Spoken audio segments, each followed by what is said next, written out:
मेरे गुरुदेव की महिमा बड़ी अद्भुत निराली है। मेरे गुरुदेव की महिमा बड़ी अद्भुत निराली है भर जाती वो सब झोली जो जन्मों से ही खाली है भर जाती वो सब झोली जो जन्मों से ही खाली हैं। यहाँ तम की नहीं सत्ता, यहाँ हर दिन दिवाली है। यहाँ तम की नहीं सत्ता, यहाँ हर दिन दिवाली है। भराया लोक अंतर में, नजर में प्रेम लाली है। मेरे गुरुवर शिव त्रिपुरारी, जिनकी महिमा भारी नजर में छा गए हैं के दिल में समा गए हैं। हो मेरे गुरुवर शिव त्रिपुरारी, जिनकी महिमा भारी नजर में छा गए। ओम पूर्णमदः पूर्णमिदं पूर्णात् पूर्णमुदच्यते पूर्णस्य पूर्णमादाय पूर्णमेवावशिष्यते। ओम शांति शांति शांति। शंकरं शंकराचार्यं केशवं बादरायणं सूत्रभाष्यकृतौ वन्दे भगवन्तो पुनः पुनः। ईश्वरो गुरुरात्मेति मूर्तिभेदविभागिने व्योमवद्व्याप्तदेहाय दक्षिणामूर्तये नमः।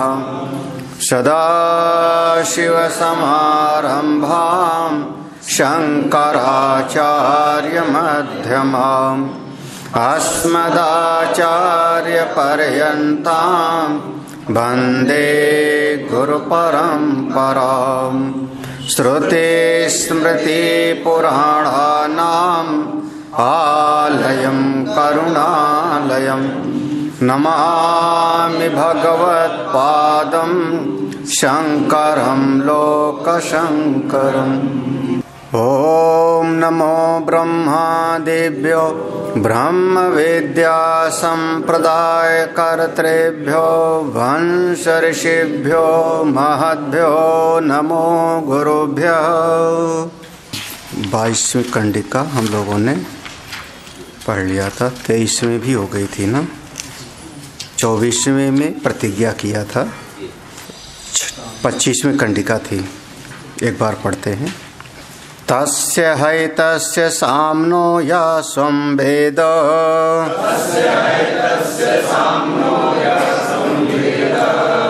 भवति हास्य स्वं तस्य वैश्वर्येव स्वं तस्माद्ऋत्विज्यं करिष्यन् वाचि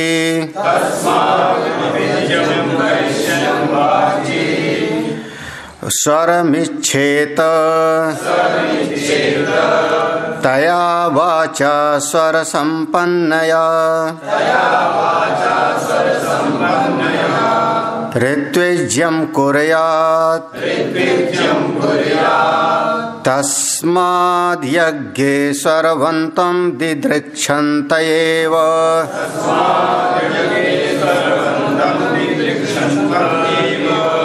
अथो यस्य संभवति हास्य सं य एवमेतत्साम्नः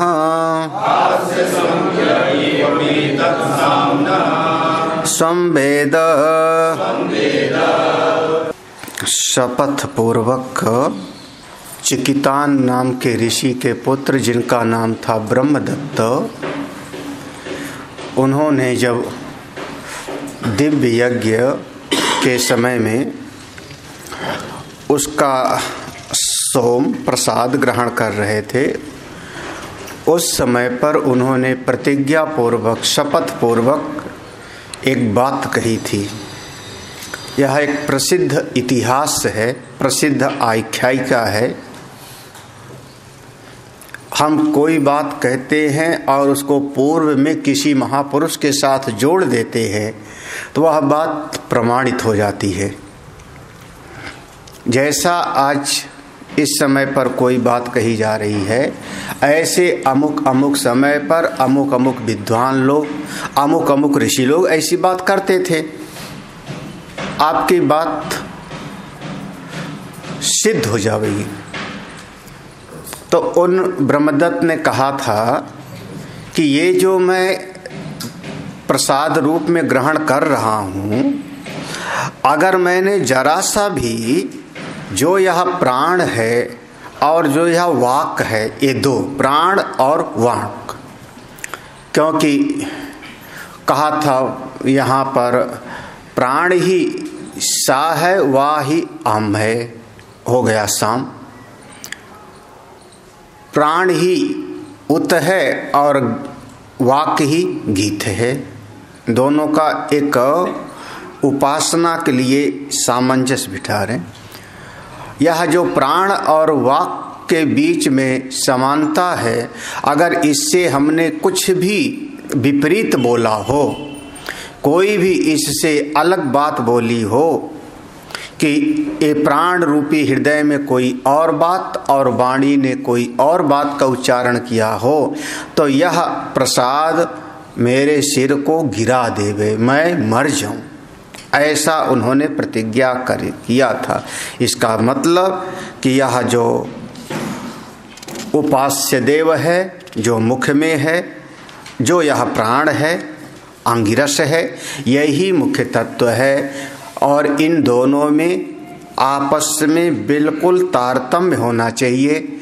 जो दिल में हो वही वाणी में हो, जो आपके हृदय में हो वही आपके मुख में हो।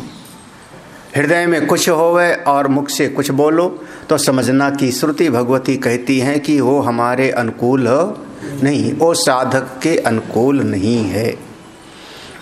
एक कल ध्यान नहीं किससे बात हो रही थी, किसी से ऐसी कोई बात हो रही थी, कोई ऐसे बैठे थे तो ये चर्चा हुई कि महाराज अच्छा और बुरा, ऐसा कोई ऐसी बात थी अच्छे और बुरे के विषय में। तो हमने जो उनसे कहा कि देखो इस सृष्टि में ना कुछ अच्छा है और ना कुछ बुरा है। हमारी समझ में कोई अच्छी चीज़ भी नहीं है, कोई बुरी चीज़ भी नहीं है। दुनिया है, बस दुनिया है। चमड़े का काम करने वाला भी है, लकड़ी का भी काम करने वाला है, अंडा भी बेचने वाला है और इत्र फुलेल भी बेचने वाला है, सब है। अच्छा बुरा क्या?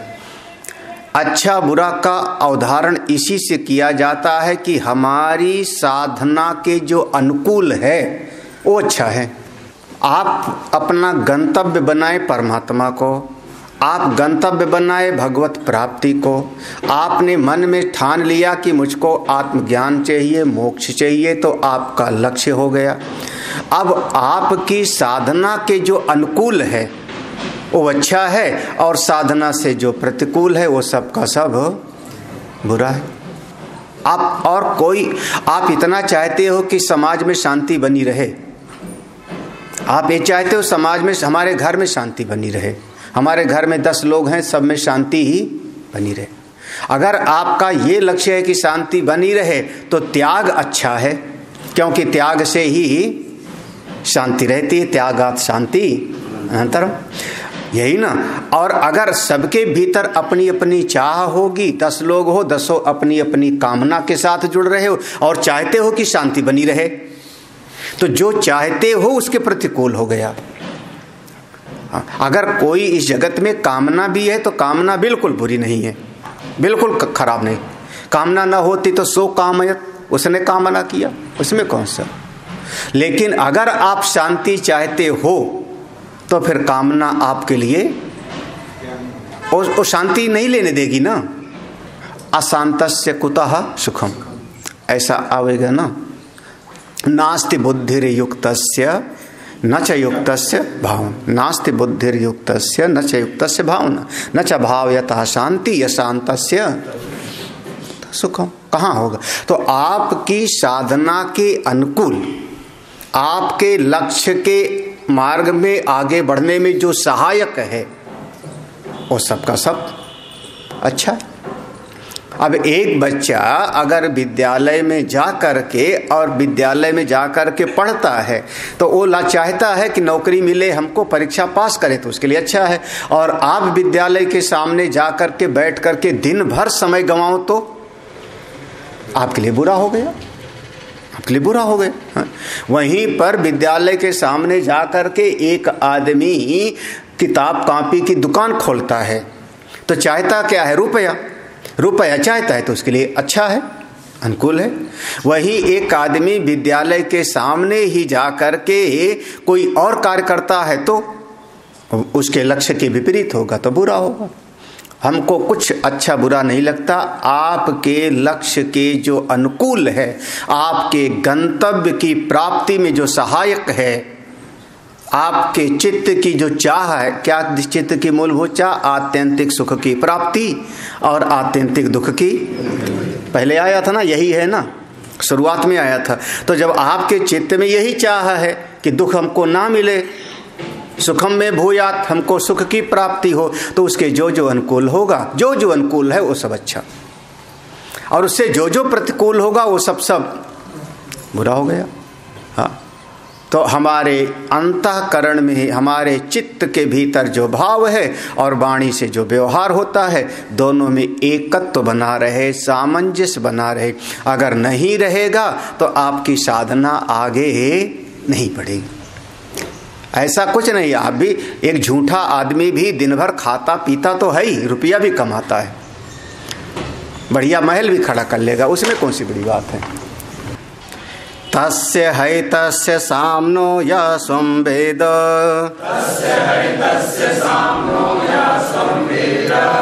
भवति हास्य सम, तस्य वैश्वर्ये सम, तस्माद् करिष्यन् वाचि स्वरमिच्छेत् तया वाचा स्वरसम्पन्नया ऋत्विज्यं कुर्यात्।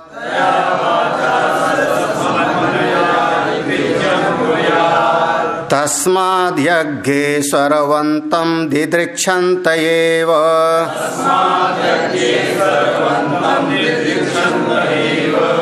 अथो यस्य स्वं भवति हास्य स्वं य एवं एतत् साम्ना स्वं भेद।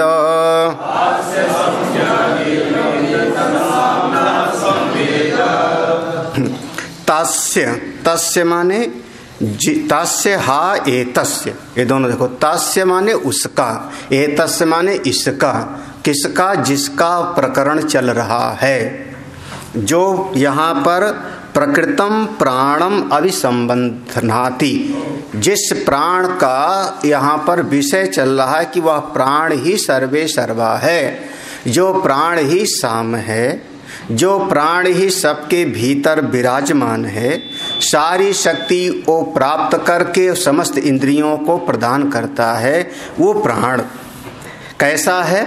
वो कैसा है करें? हाँ, सामनो, सामनो माने प्राण, साम पहले पिछले मंत्र में था साम, सामनो वह जो समत्व से युक्त बिल्कुल स्वरूप में स्थित प्राण है, उसको यह वेद, यह स्वम वेद, जो उसको धन के रूप में जानता है, यह स्वम वेद, जिसको स्वम माने धन, जो उसको धन रूप में जानता है कि ये प्राण ही असली धन है, ऐसा जो जानता है, ये प्राण ही वास्तविक धन है। हाँ, क्या आप मरे जग पर ले? हाँ, रखे रहो जितना रुपया रखना हो, मर गए तो आपके किस काम का? छाते पे कोई लाद के ले जाएगा कोई? हाँ, आपका सोना चांदी लाद के ले जाएगा, जमीन जायदाद लेके जाओगे, असली धन कौन सा? हाँ, और बहुत सारा रखा हुए घर में, हजारों कुंटल अनाज, और डॉक्टर ने मना कर दिया खाना मत, हो गया पूरा आपका रखा रखा। हाँ, तो पानी पीने को भी मना कर देते हैं कभी कभी। कोई कोई बीमारी है जिसमें पानी भी कहते हैं कम पीना। आप लो बताओ, डायलिसिस वगैरह जिनको होती है ना, आप बताओ ना खा सको ना पी सको तो आप सांप की जैसे संभाले रहो। तो असल में असली धन कौन सा? महाराज यही अपना असली धन है, ये प्राण स्वरूप, यही असली धन। यह स्वम वेद, जो अपने इस प्राण रूपी धन को जानता है, जो इसको जानता है, भावतिहास स्वम, अरे वो धनवान है, वो धनवान है, वही धनवान हो जाता है। कैसे धनवान हो जाता है? अब यहाँ धन का अर्थ हुआ कौन सा? वास्तविक रूप में अपना ये श्वास प्रश्वास, अपनी जीवनी शक्ति। हम जिंदा हैं ना, ये कोई कम है क्या? आप जीवित हो, परमेश्वर की कृपा है। हाँ, जीवन धन यही आपका, जो इसको जानता है उसको, वो भवतिहास्य स्वम, फिर से स्वम माने धन। हाँ, जो जानता है वो असली धनवान है। हाँ, असली धनवान है। अब देखो, इसका मतलब हुआ कि थोड़ी सी कोई घटना हो गई, आदमी कहता है बस अब तो मेरे पास इतना था, सब नष्ट हो गया, अब जीने का कोई फायदा नहीं, ऐसा था हो गया, अब तो मैं मरी जाऊं। बोले आप असली धन को क्यों भूल रहे हो? वास्तविक धन तो आपका अपना प्राण रूपी धन है। तस्य वै स्वरयेव स्वम, तस्य माने यहाँ पर कौन? तस्य माने यहाँ पर जो उद्गीत का गायन करने वाला है, क्योंकि पहले उद्गीत का प्रसंग था। उद्गीत का जो गायन करने वाला है वह उसके लिए यह स्वर ही उसका धन है। कौन उद्गीत का गायन वाला था? पहले बताया था ना, इसके पहले जो वहाँ शाम की ऋचाओं का गायन करता है। तो तस्य उसके लिए, उस उद्गीत का गायन करने वाले के लिए वो क्या है? बोले उसका असली धन तो केवल यही। तस्य वै स्वर ये स्वम तस्मात् ऋत्युजम करिष्यन्, इसलिए ऋत्युजम जो यज्ञ आदि का आचार का कार्य करने वाले होते हैं, जो उनका बढ़िया बढ़िया स्तुति स्तोत्र का पाठ करने वाले होते हैं, उनको तस्मात् ऋत्युजम करिष्यन् वाचि स्वरमिच्छेत्, उनको श्रेष्ठ स्वर की ही इच्छा करनी चाहिए। वो बढ़िया स्वर है। भगवान एक लाइन लिखते हैं, देखो, इदम तु प्रासंगिकम, यहाँ पर देख लेना, इदम तो प्रासंगिकम विधीयते, प्रसंग के अनुसार इसका विधान कर देता हूँ। हाँ, जैसे कहा ना वाचि स्वरम इच्छित, तो इदम तो प्रासंगिकम विधीयते, ये प्रसंग के अनुसार एक विधान समझ लो। हाँ, ये पूरा का पूरा है। क्या है? सामना सौस्वरेण सत्व प्रत्यय कर्तव्य इच्छा मात्रेण सौस्वर्यम ना भवत इति।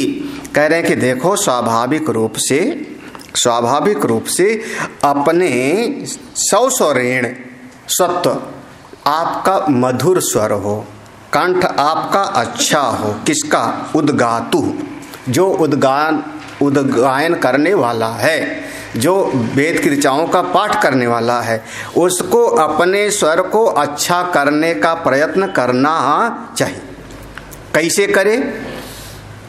कैसे करे? उपाय क्या है? अगली पंक्ति दिख रही है, दंत धावन तैल पानादि सामर्थ्यात कर्तव्यम इत्यर्था। मैं इसी पर ध्यान दिलाना चाह रहा था आपका। हाँ, रोज दातून करे। अगर दातून नहीं करेगा तो फिर उसके मुंह से आएगी बगल वाले को बदबू। तो फिर आपको पता है कि उस मंजन में क्या क्या चीज मिला होता है? हाँ? जो भी मिला होता है आप उसको पढ़िए पहले, उसमें इंग्रेडिएंट्स क्या क्या मिला हुआ है आप उसको पढ़िए बाकायदा, देखिए।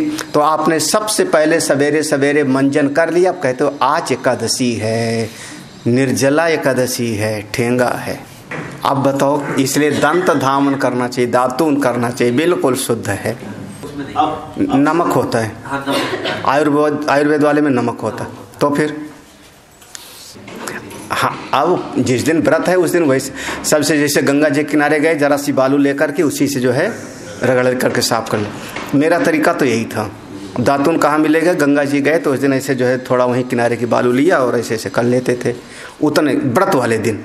बाकी मंजन करते थे, ऐसा नहीं कि बदबू आएगी स्वामी जी। तो दंत धाम देखो अब बिल्कुल स्पष्ट है। लेकिन उस विषय पर आप एकादशी का व्रत करते हो, जन्माष्टमी करते हो, शिवरात्रि, नवरात्रि और सवेरे सवेरे आप बाकायदा न जाने कौन कौन सा मंजन कर रहे हो, उसमें न जाने क्या क्या चीज़ आप मुँह में ले जा रहे हो। और काय का व्रत, फिर ये मत कहना कि हम मेहनत इतना करते हैं, पूजा उपासना इतना करते हैं, फल पूरा नहीं मिलता। तो पूरा फल क्यों मिले? क्योंकि कहीं ना कहीं तो दोष हो रहा है ना। ये जो कर्म मीमांसा है उसमें विधि प्रधान है। कर्म मीमांसा वह विधि प्रधान है, वहाँ पर आपको ऐसे ही करना है, वैसे ही जैसा वर्णन है वैसे ही करना, तभी उसका फल मिलेगा। तो दंत धावन देखो। अब दूसरा क्या है? तेल पीने का नहीं लिखा है। अब स्वामी जी बताओ, और उसमें तैल पान, उसको संधि विच्छेद करो ना। तैल माने तेल लगाओ शरीर वगैरह में थोड़ा सा, हाँ तेल लगाओ। अब तेल ओल नहीं लगाओगे और आपके बाल सब चिपक गए, ऐसे हो गए, बगल में जाके बैठोगे और ब्रह्मा बन गए, उद्गाता बन गए, अर्ध्य बन गए, और यजमान कहेगा बदबू आ रही, क्या हवन करूं। हाँ, तेल ओल लगाओ। पान आदि माने पान, अरे भैया पान आदि माने पान मत खाओ। पान आदि माने जो आप भक्ष्य भोक्ष आज लेते हो लेहचों से, उसमें सावधानी रखो। वो चीज आप पियो खाओ जिससे आपका कंठ थोड़ा सुमधुर हो। वही मिश्री खाओ। अब जो भी है, जैसे हमने कहा कि दही बचते हैं, गायक लोग दही से बचते हैं, चटनी अचार से बचते हैं, सिरका से बचते हैं। कई तो ऐसे हैं जो कहते हैं हम इसका स्वाद तक नहीं जानते। क्यों? क्योंकि कभी खाते नहीं, जो गायक लोग हैं। तो उस प्रकार से तैल, दंत धावन, तैल, तेल आदि लगाओ। पान आदि, इसमें पान के साथ में और सब जोड़ लो। उसके साथ में सामर्थ्य कर्तव्यम, देखो यहाँ लगाया कर्तव्यम, यानी करना चाहिए। मंत्र में आना, अब मंत्र में आना, तस्माद ऋत्विजम करिष्यन वाचि सर्विच्छेद। तो जो ऋत्विक कर्म, जो यजमान आदि का जो है यज्ञ आदि कराने का कार्य करते हैं, या पुरोहित, सीधा सा समझ लो पुरोहित का कार्य, और उनको अपने श्रेष्ठ स्वर की इच्छा करनी चाहिए। जब गला उनका ठीक ठाक रहेगा तो तया वाचा स्वर संपन्न या ऋत्विजम कुर्यात। तो अच्छे गले से, स्वस्थ गले से, सुमधुर कंठ से, तया वाचा, जब ये दंत धावन वगैरह करके बढ़िया बनाए हुए हो अपने गले को, वाणी को, तो उसी के द्वारा स्वर संपन्न या आप श्रेष्ठ अग्निहोत्र आदि, प्रतिष्ठा आदि का कार्य कराओ। ऋत्विजम कुर्यात, ऐसा करना चाहिए। अगली लाइन जो है ऐसा लिखा है, तस्माद यज्ञ स्वरवंतम दिदृच्छन्ते हो। इसीलिए महाराज कभी यज्ञ वगैरह होता है ना कहीं पर, तो उस यज्ञ में जो यजमान होगा, जो यजमान है, जो यज्ञ का कराने वाला है, जो वहाँ समाज बैठ के देखने वाला होगा, वो स्वरवंतम दिदृक्षन्ते एव, वो अच्छे गले वाले को ही देखना चाहता है। हाँ, जिसका गला सुमधुर हो, मंत्र पढ़ने में बहुत अच्छा हो, उसी को कहेगा ना, उससे हवन करवाओ, उस वाले आचार्य को बुलाओ, उस पंडित को बुलाओ। किसको? जिसका कंठ बहुत अच्छा हो। समाज उसी को देखना चाहता है। आप देखो, आप चाहते हो कि समाज हमारी प्रतिष्ठा करे, आप चाहते हो कि समाज हमको दक्षिणा आदि देवे, आप चाहते हो कि समाज हमको गोदान करे, हमसे श्रेष्ठ यज्ञ कराए, ये चाहते हो, तो आप अपने कंठ को अच्छा बनाओ। आपका कंठ अच्छा नहीं होगा तो आपको लौकिक जगत में आपको कोई बुलाना पसंद नहीं करेगा। वो भले कह दे कि आप बड़े विद्वान हो तो बैठे रहो घर पे। तो ऐसा भी होना चाहिए। कम से कम प्रवचन वगैरह करने वाले को भी ये समझना चाहिए। हम लोगों का भी सारी हाँ, सारा हमारी जो है जमा पूंजी यही तो है। हाँ, कंठ ही तो है आपका। हाँ, अगर कंठ ठीक नहीं है तो आप सिद्ध महात्मा हो, जाओ कहीं हिमालय में बैठे रहो, आप महापुरुष हो, अपनी गुफा में बैठे रहो, आप जीवन मुक्त हो, आनंद लो। लेकिन समाज में अगर जाना होगा तो आपको अपने व्यवहार को उसी अनुरूप बनाना पड़ेगा। नहीं बना पाओगे, समाज आपको स्वीकार नहीं करेगा। समाज के लोग तस्मात् यज्ञे स्वरवंतम दिदृक्षन्ते, वही देखना चाहते हैं। अथो यस्य स्वं भवति भवति हा अस्य स्वं, इसीलिए देखो अब जगत में देखो, अथो यस्य, इसलिए जिसके पास स्वं भवति, स्वं भवति माने यहाँ पर स्वं माने वही चीज, यहाँ स्वं माने धन, लेकिन कौन सा धन? ऊपर कहा था ना, ऊपर पहले कहा था तस्य वै स्वर एव स्वं, वो ऊपर की पंक्ति में देखना, तस्य वै स्वर एव स्वं, ऐसे कहा था ना। तो यहाँ पर अथो यस्य स्वं भवति, जिसका ये वाणी रूप धन है, कंठ रूपी जिसके पास में धन है, भवति हा अस्य स्वं, वही धनवान है। हाँ, वही धनवान है, कंठ रूपी धन है। बढ़िया, क्या कहना है? या एवं एत सामना संवेद, जो इस प्रकार से, या एवं जो इस प्रकार से एतत् सामना, इस साम को जानता है, वही वास्तव में जानता है। जो ऐसा जानता है क्या? जो आचार्य हैं, जो पौरोहित्य कर्म करते हैं, जो गायक हैं, या जो प्रवचन करने वाले। अब हम लोग जैसे मंच पर बैठ के प्रवचन ही करते हैं, कोई शब्द कैसे प्रयोग करना है इस पर तो सावधान रहना पड़ता है, बिल्कुल सावधान रहना पड़ता है। आप कहाँ बोल रहे हो, किस प्रकार का वहाँ पर समाज है, विद्वानों का समाज है, या वहाँ पर साधारण गृहस्थों का समाज है, या छोटे विद्यालय के बच्चों का समाज है। अब एक ही तरह के हम नहीं बोल सकते ना। हम विद्यालय में चले गए, वहाँ 50 बच्चे बैठे हैं, वहाँ पर कैसे बोलना है। हम जिस समय स्वाध्याय में बैठे हैं वहाँ कैसे बोलना है। जिस समय हम कहीं यज्ञ में बुला लिया, मुझको स्वामी जी 1 घंटा प्रवचन कर दो, वहाँ समाज आया, यज्ञ प्रधान है और केवल आकर के बैठ गया थोड़ा कथा आदि सुनने के लिए, वहाँ का समाज। तो हमको उस मन को समझ करके बोलना पड़ता है। कहीं पर आप मंच पे चले गए, वहाँ मंच पर 15 विद्वान महापुरुष बैठे हैं, एक से एक विद्वान। अब वहाँ पर आपको क्या बोलना है, कितना बोलना है, कैसे बोलना है, इसका आपको बिल्कुल समझ तो होनी ही चाहिए। बहुत कम शब्दों में, कम से कम शब्दों में बोला जा सकता है। तो ये वाणी और आपके हृदय में एक संतुलन तो होना चाहिए, किस समय पर, कहाँ पर, कितना। बहुत बहुत महत्व का है, ये जीवनोपयोगी है। आप इसको समझ सको तो आपके व्यवहारिक जगत में ये काम आने वाला है। व्यवहारिक जगत में सब जगह पर हमको पूरा प्रवचन ही नहीं करना है। हाँ,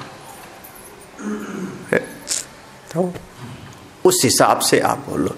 अब जितने रिटायर हुए लोग हो और जितने रिटायर होने वाले हो, दोनों है ना, रिटायर हुए लोग और तो जितने रिटायर वाले हो गए ना, वो लोग सुनाना शुरू करते, Swami ji once upon a time, एक जमाने की बात थी, कब, जब हमारी पोस्टिंग अमुक जगह पर थी, ऐसे ऐसे लोग थे, फिर हमने एक किया, फिर हमारा उससे कोई लेना देना नहीं है। हाँ, हमारा उसको सुनने का कोई मन भी नहीं है, कोई प्रयोजन भी नहीं है, कोई लेना देना नहीं। और अगर आप सुनाना शुरू करते हो तो मैं समझ जाता हूं कि अपना भी समय बर्बाद कर रहे हो और साथ में मेरा भी समय बर्बाद कर रहे हो। बिल्कुल। अब वहां पर आपने विवेक शक्ति का उपयोग नहीं किया। आप क्या किए हो, कितना किए हो, वो आप जानो, आपके लिए था, हमको बताने की जरूरत ही नहीं है, हमारे मन में जानने की इच्छा ही नहीं है, यही ना। हाँ, और लेकिन वो जो अहम है जीव का, मनुष्य का जो अहम है, अहम, वो संतुष्ट होता है बता करके कि ऐसा ऐसा हमने किया था महाराज, आप भी उसको हो। हम कोई साधारण ऐरा गहरा नहीं वो अहम को पोषण कर रहा है। हम लोग सब समझ जाते हैं वो अहम को मिटाने नहीं आया है, बल्कि अहम का पोषण करना। हाँ, और उसमें अगर हम उसके पीठ थपथपाएं, तुम बहुत अच्छे, वो खुश, सुई चुभा दिया तो गुब्बारा पिचका। हाँ, तो अपनी उस स्थिति को विचार करते रहना चाहिए। यही आपका असली धन है। क्या असली धन है?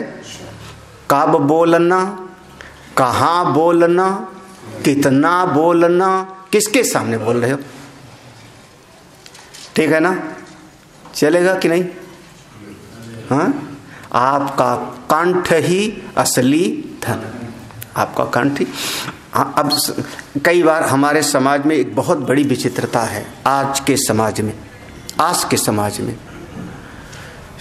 अनेक समाज में जो है, आप देखो तो उनमें अपनापन बन जाता है।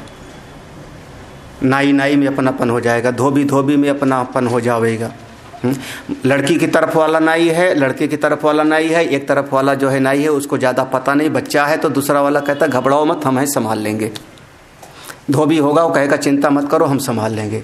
कुम्हार होगा वो कहता चिंता मत करो हम संभाल लेंगे। और दोनों पक्ष के पंडित होंगे तो बाकायदा इस समय यहाँ ये फूल क्यों चढ़ाया, इस समय ये मंत्र क्यों पढ़ा, हे महाराज, दोनों में जो है फिर देखा नहीं है सपन, तो क्यों लड़ रहे हो आप ये कह दो कि ठीक है, यहाँ जो समाज है जैसा भी है, एक मंत्र हमारा वो सामने वाला आचार्य थोड़ा सा ठीक से नहीं पढ़ पाया, तो आप उस पर आक्षेप करके उसको सबको बता क्यों रहे हो? आप वो तो भी आपका अपना है।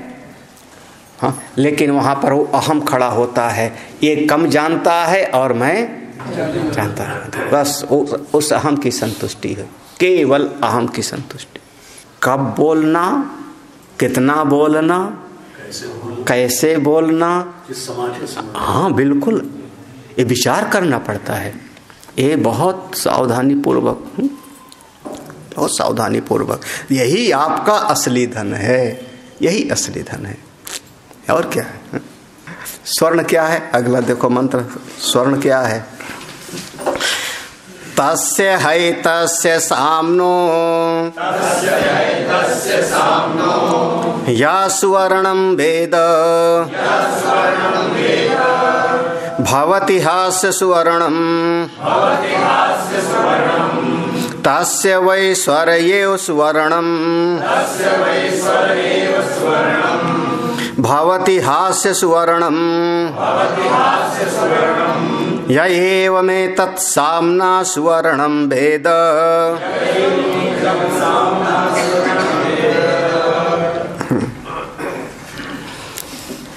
तस्य हा एतस्य, यह जिसका विषय चल रहा है, जिस प्रसंग में ये हम लोग विचार कर रहे हैं, तस्य एतस्य, या हा माने प्रसिद्ध, यह जो प्रसिद्ध विषय चल रहा है कौन? प्राण की साम भावना से उपासना, प्राण की साम विषयक उपासना, जिसका विषय चल रहा है ये। यह सुवर्णम वेद, जो इस स्वर्ण को जानता है, यह सुवर्णम वेद भवति, जो इस स्वर्ण को जानता है, भावति हा अस्य सुवर्णम, वह स्वर्ण ही है, वो स्वर्ण ही हो जाता है। तास्य वै, अच्छा स्वर्ण क्या हुआ? तास्य वै स्वर ये सुवर्णम, उसका वह स्वर ही सुवर्ण है।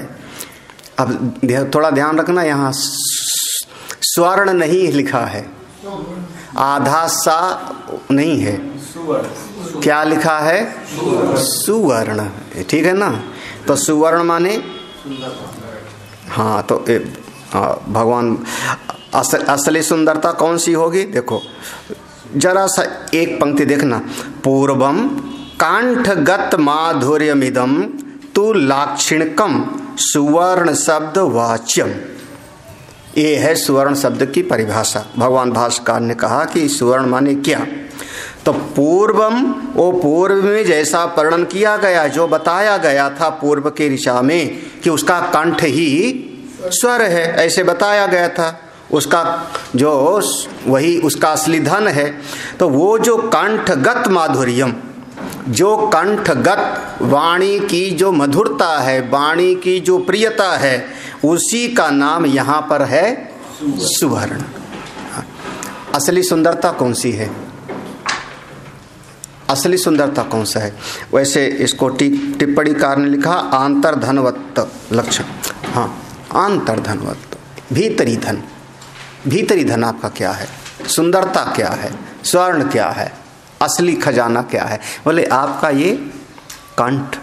भावती हा आसे स्वर्ण तास्य वही स्वर ये स्वर्ण, उसका कंठ। अरे भाई, फिर वही कहते हैं ना, कौआ काको धन हरे, कोयल काको दे, ऐसे कहते हैं ना।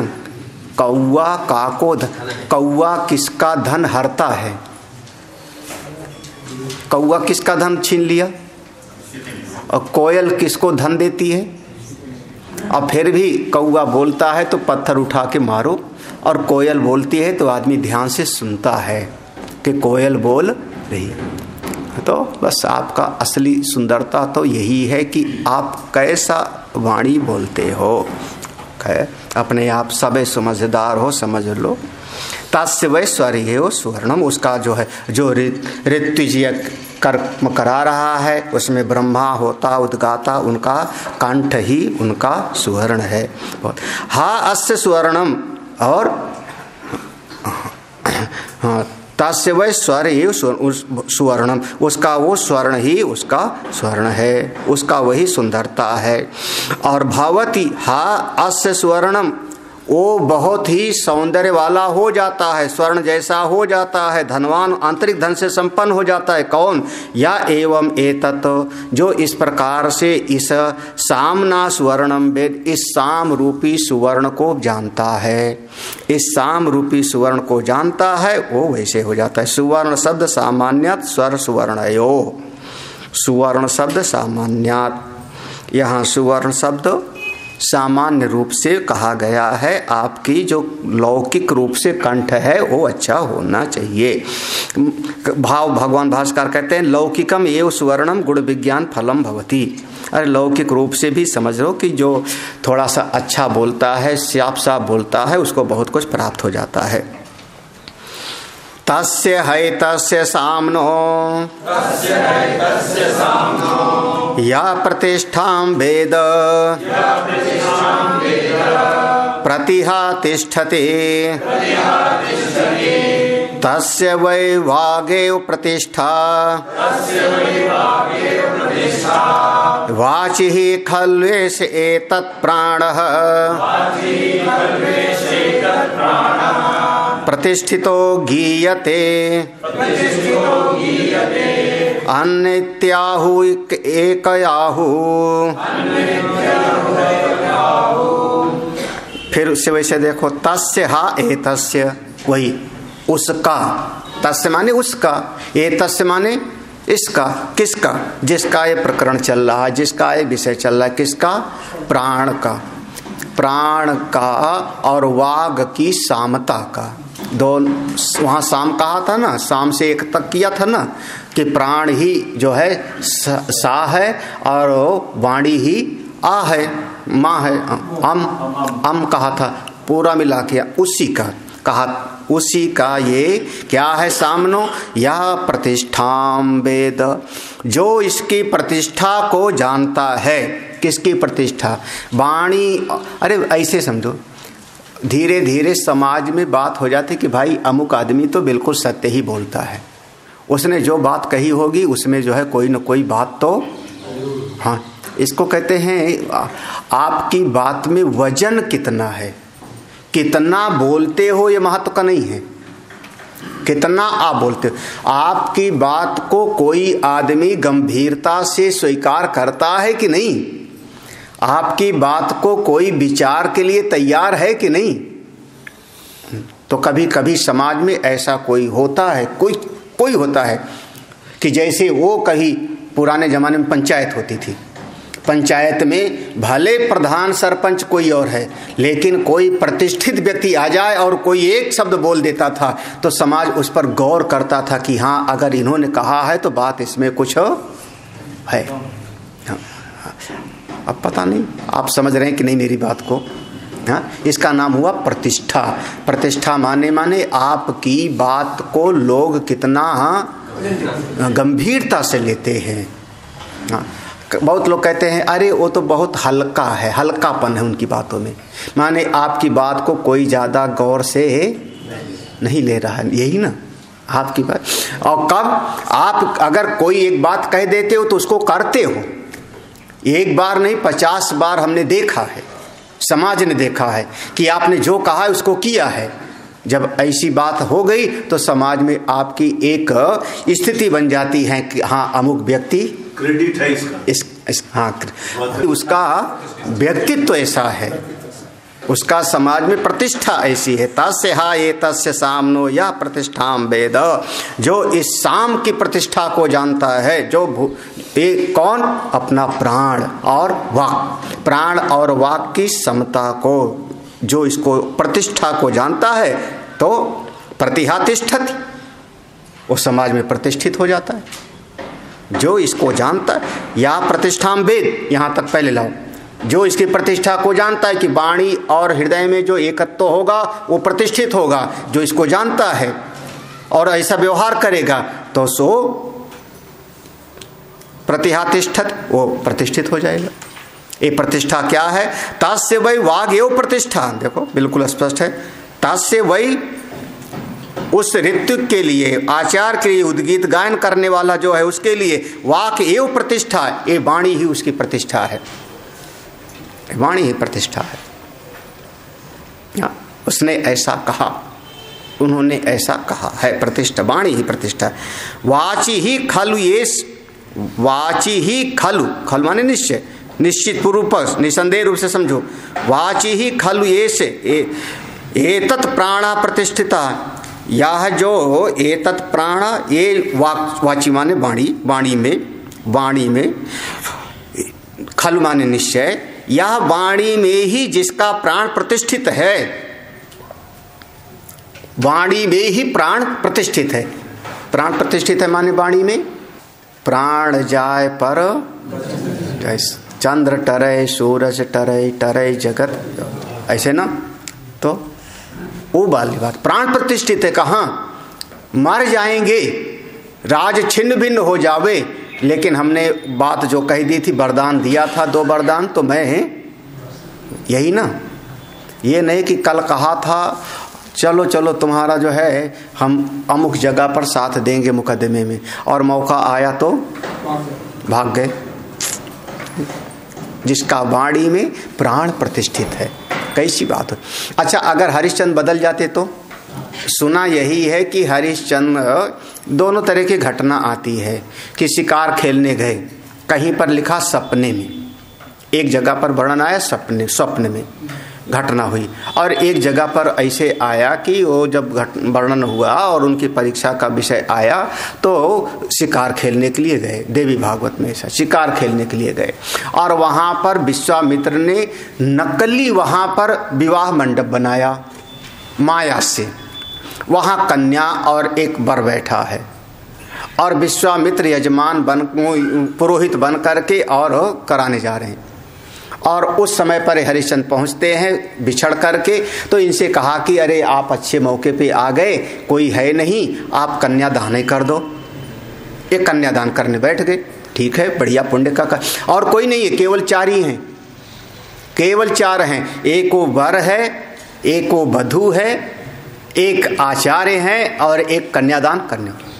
वहाँ समाज नहीं है, बैंड बाजा वाला नहीं है वहाँ। और उसके बाद जब उनका कन्यादान में कुछ स्वर्ण दान करना चाहिए, स्वर्ण दान करना चाहिए, तो उन्होंने कहा हमारे पास तो इस समय कुछ है ही नहीं। तो विश्वामित्र ने कहा अरे क्यों, ऐसा क्यों कहते हो, कुछ नहीं है, स्वर्ण दान करना है ना, आपके मुकुट में सोना लगा है, मुकुट में सोने का है, वो सोने का है, तो स्वर्ण दान करना है तो सोना दे दो। आपकी तलवार का जहां हाथ से पकड़ते वहां सोना मढ़ा हुआ है, उसको दान कर दो। हो जाएगा कन्यादान। उन्होंने कहा ठीक है महाराज, आप कहते हो तो कर दिया उन्होंने। वो सोना दिया था, मुकुट नहीं दिया था। हाँ, तलवार में लगा हुआ सोने का दान किया था, तलवार नहीं दिया था, लेकिन उस सोने के साथ तलवार भी गया। ठीक है ना, समझना चाहिए है ना। दान इसका था। जब ये दोनों हो गया तो उसके बाद में फिर उन्होंने कहा कि ठीक है, यज्ञ तो हो गया, विवाह तो हो गया, अब मैंने तुम्हारा पंडिताई का काम किया है तो हमारी दक्षिणा लाओ। हरिश्चंद्र कहते कितनी दक्षिणा? उन्होंने कहा 60 भार सोना, इतनी तो हमारी दक्षिणा होती है। आपने कन्यादान में सोना दिया तो मेरे को भी सोना चाहिए, 60 भार सोना। बोले महाराज कल आ जाना दरबार में। तब तक उनको होश नहीं है। हाँ, दूसरे दिन चले गए और विश्वामित्र वहां पहुंच गए और उसके बाद फिर उन्होंने कहा कि हमारा वो 60 भार ले आओ। तो जब वो कहते हैं ले आओ, तो उन्होंने कहा कि महाराज अब आपका है कहाँ कुछ। क्यों? क्योंकि राज का प्रतीक मुकुट और तलवार शक्ति का प्रतीक होता है। पहले राजस्थान में बहुत सारे लोग जो है तलवार के साथ फेरे हो जाया करते थे। तलवार शक्ति का प्रतीक है, मुकुट राज चिन्ह है। आपने तलवार और राज मुकुट वो दान में कर दिया तो सारा राज आपका दान हो गया ना, अब आपका कहाँ बचा। और उसके बाद की कथा आप लोग सुनते हो। फिर वो 60 भार सोना देने के लिए क्या क्या की। अगर उस समय हरिश्चंद्र बदल जाते तो कहाँ गवाह है मैंने कब किया था विवाह, वो वर कौन है और कन्या कहाँ है, आज तक कहीं लिखा नहीं है। कहाँ स्वामी नाम है कहीं? देवी भागवत में तो वो माया जनित है, माया जनित है ये वर्णन आया है। हाँ, तो कल्पना की बात। अच्छा, सपने में हमने आपको जो है गर्दन काट दी तलवार से। अब मुकदमा करो मुझ पर। कब काटी थी? अभी करो मुकदमा, चलो ना। हाँ, करोगे? क्या हो गया था? सब कहाँ था? माया जनित। हाँ, तो अगर हरिश्चंद्र बदल जाते तो गवाह ही नहीं था कोई उनके पास। पहले तो विश्वामित्र के पास गवाह ही नहीं है ना, उस समय भी गवाह चलता था। फिर धोखे से आपने कराया है। हमने तो स्वर्ण दान किया है, हमने मुकुट दान नहीं किया है। कह सकते थे ना, हमने स्वर्ण दिया है, मुकुट दान नहीं किया है जी। हमने स्वर्ण का दान किया है, तलवार नहीं दान की है। तो बोले नहीं, अब चाहे प्राण जाए, चाहे हमको डोम राजा के यहाँ पर बिकना पड़े, शमशान घाट में रहना पड़े, लेकिन हम अपने वचन से डिगेंगे नहीं, है ना। ठीक है ना, समझ में आना चाहिए। वही कह रहे हैं, तस्य वै वागेव प्रतिष्ठा, उसकी वाणी ही प्रतिष्ठा है। वाची ही खलुयेश, वाणी में ही जिसका प्राण प्रतिष्ठित है, समझना वही प्रतिष्ठित है। खलुयेश एतत् प्राण, उसका प्राण प्रतिष्ठित है। और गीयते अन्न इति आहु, इति ऊहा एक आहु, ऐसा यहाँ संधि विच्छेद करना। गीयते अन्न इति ऊहा एक आहु, इस प्रकार से। अच्छा, ये प्राण कहाँ? प्राण देखो, सारा का सारा प्राण की ऊपर आ गया ना, प्राण उपासना। प्राण कहाँ प्रतिष्ठित है? अन्न में पहले आया था, याद आया ना। प्राण कहाँ प्रतिष्ठित? अन्य। इस बात को अनेक अनेक महापुरुष लोग गायन करते हैं। इसलिए महाराज अन्नम ना निंद्यात, अन्नम बहुकुर्वीत। क्यों? क्योंकि अन्न ही प्राण है, प्राण ही अन्न है। अन्न खाओगे तो प्राण आपका स्वस्थ होगा, वाणी और प्राण में एकत्व होगा, तो आपको वैदिक ऋचाएं सब याद होंगी और फिर आप देवता भाव को प्राप्त करोगे, आसुरी भाव पर विजय प्राप्त कर लोगे। कैसे?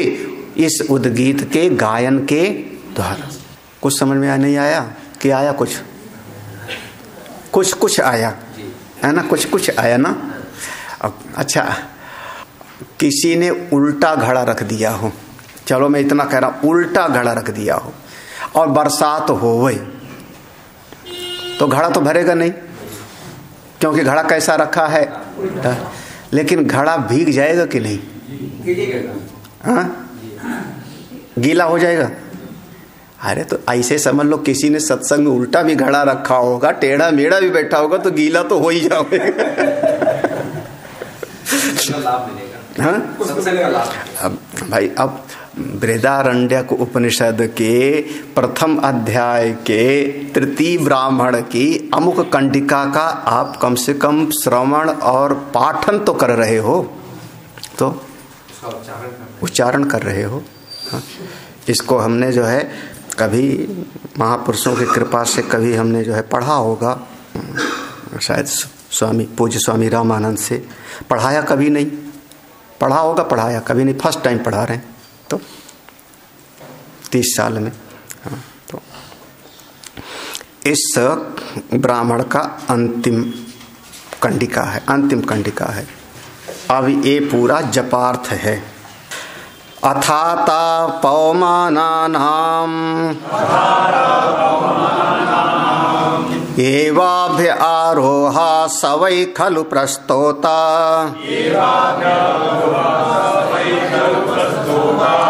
साम प्रस्तौति सायत्र प्रस्तुवायत तदेतानि जपेत असतो मा सद्गमय तमसो मा ज्योतिर्गमय मृत्योर्मा मृतं गमयति सा यद आह असतो मा सद्गमयेति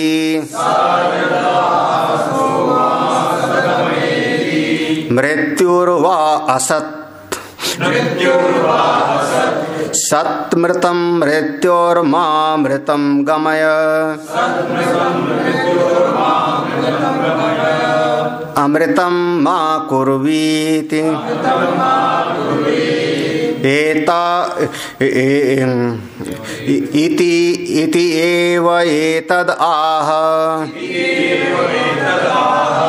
तमसो मा ज्योतिर्गमयेति मृत्युर्वै तमो ज्योतिरमृतं मृत्योर्मामृतं गमय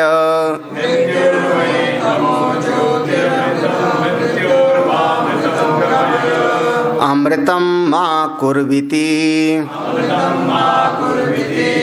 एवैतद् आह मृत्योर्मा अमृतं गमयेति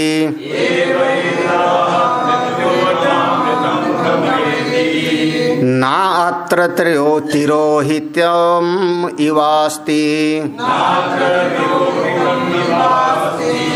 अथ यानि तराणि स्तोत्राणि तेष्वात्मने अन्नात् यम् अगायेत् तस्मादु तेषु वरं वृणीत यं कामं कामयेत् तगुं सा येष एवं विदु उद्गातात्मने वा यजमानाय वा यं काम कामयते तम आगायति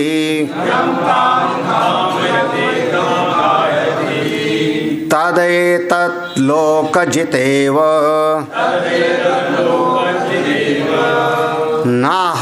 नाहैवालोक्यतया आशास्ति य एवं एतत् संवेद इति प्रथमाध्यायस्तृतीयं ब्राह्मणम्।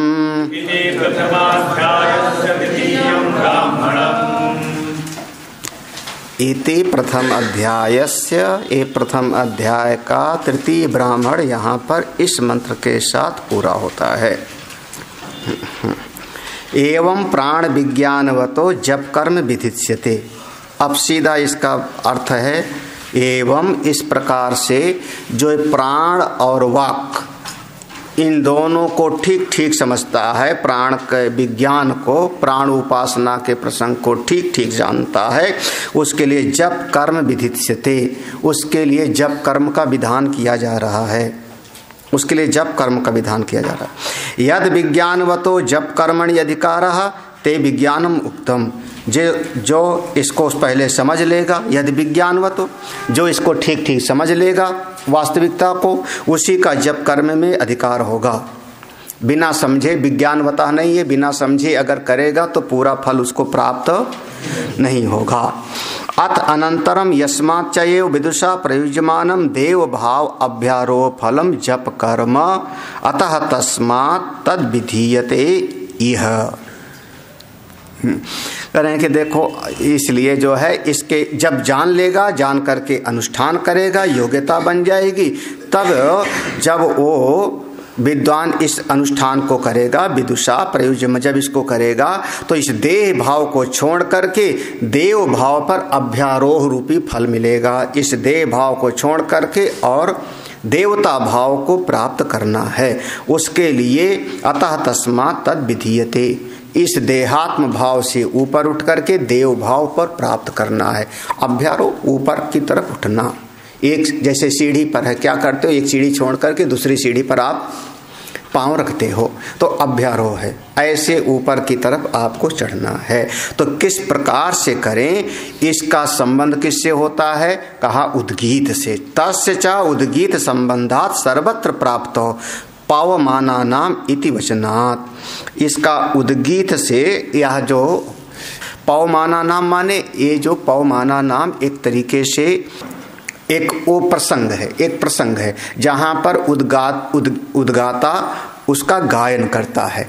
जैसे क्या करते हो, रुद्राभिषेक में क्या होता है, हाँ क्यों पाठ करते हो, रुद्राभिषेक माने भगवान का अभिषेक, उसमें षोडशोपचार से आपने भगवान का पूजन कर दिया।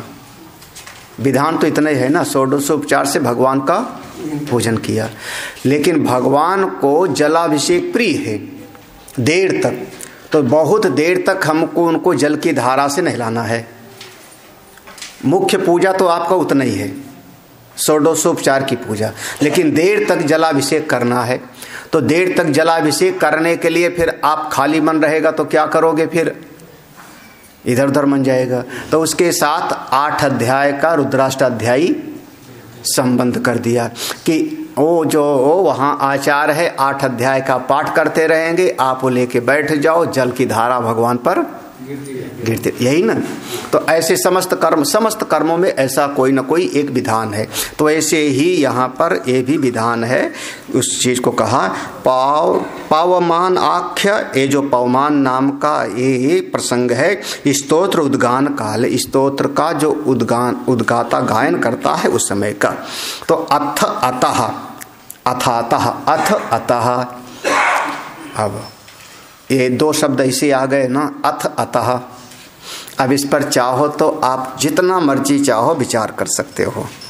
अथ माने मंगलाचरण, मंगलाचरण है कि प्रारंभवाची है कि आनंतर्य है कि पूर्णता के अर्थ में है, क्या इसका सही अर्थ है।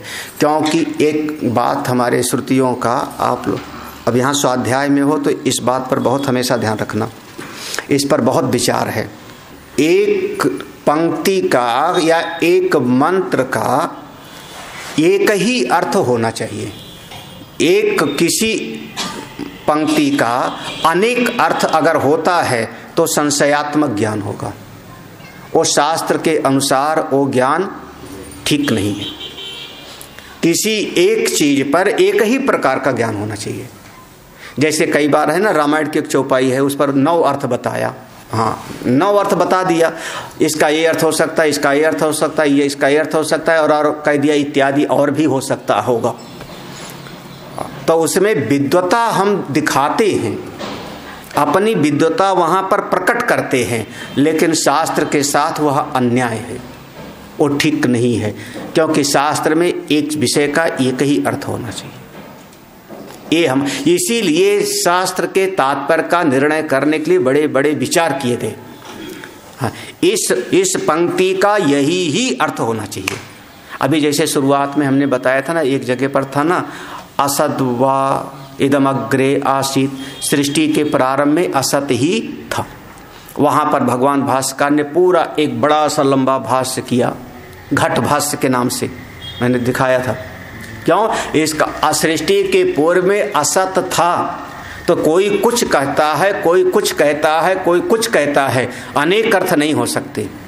इसका एक ही भाव होना चाहिए, एक ही भाव होना चाहिए। आगे हम आपको इसी उपनिषद में एक प्रसंग आएगा, वहाँ प्रसंग आएगा कि उसने सृष्टि बनाई और उसमें फिर प्रवेश किया। एक अगले ब्राह्मण की भूमिका है। उसको अच्छा नहीं लगा, तो जैसे दो दल हो जाता है दाल में, वैसे हुआ, दो भाग में बटा मनुष्य शत्रुपा। फिर ऐसे जो है भेड़ का, बकरी का, गाय का, सबका ऐसे ऐसे बनता गया। फिर बना तो उसमें जो है वो प्रवेश करता है। वहाँ पर भगवान भाष्यकार का वो प्रसंग हम थोड़ा सा जो है आप लोगों को दिखाएंगे, कैसे प्रवेश करता है। हमने तो सुन लिया कि तत्सृष्ट्वा तदेव अनुप्रवेश्य, वो बना के प्रवेश कर, कैसे प्रवेश करता है वहाँ पढ़ा देंगे। जैसे नारियल में पानी घुस गया था, वैसे कि जैसे बिल में सांप जाता है पहाड़ के अंदर, बिल में सांप जाता है वैसे घुसा हो, नारियल में पानी के जैसे गया। हाँ, या किसी जगह से कैसे प्रवेश करता है। तो वहाँ भगवान भास्कर कई कई भाव रखेंगे, ऐसा ऐसा ऐसा ऐसा, और अंत में अपना निर्णय देंगे। ये सब कुछ नहीं, केवल इसका यही एक अर्थ है।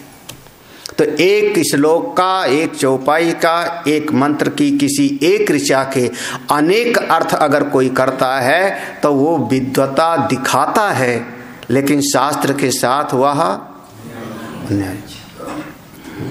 ये बात हमेशा है। तो जैसे इसीलिए जैसे अब अत शब्द आया तो मंगलाचरण का है, प्रारंभ करने का अर्थ है, आनंतर्य है, पूर्णता का अर्थ है। क्या अर्थ है? तो सबका खंडन करेंगे। मान लो पूज्य स्वामी सुबोधानंद होते सबका खंडन करते। एक प्रारंभ के अर्थ में नहीं है, बीच में आया है ना। मंगलाचरण का यहाँ कोई ये भी बिल्कुल अर्थ नहीं है। पूर्णता होता तो फिर काहे के लिए आगे ग्रंथ आता? पूर्णता का भी अर्थ नहीं, ए नहीं, ए नहीं, ए नहीं, तो इसका एक ही अर्थ है, अथ अनंतरम। हाँ देखो, अनंतरम एक ही अर्थ होगा।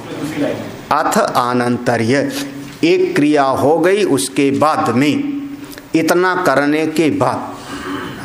अथ अनंतरम यस्मात् चैव विदुषा प्रयोज्यमानम देव भाव आरोप्य फलम जप कर्म। आनंद गिरी में है ना, तुम तो हम समझे भाष्य में बता रहे हो।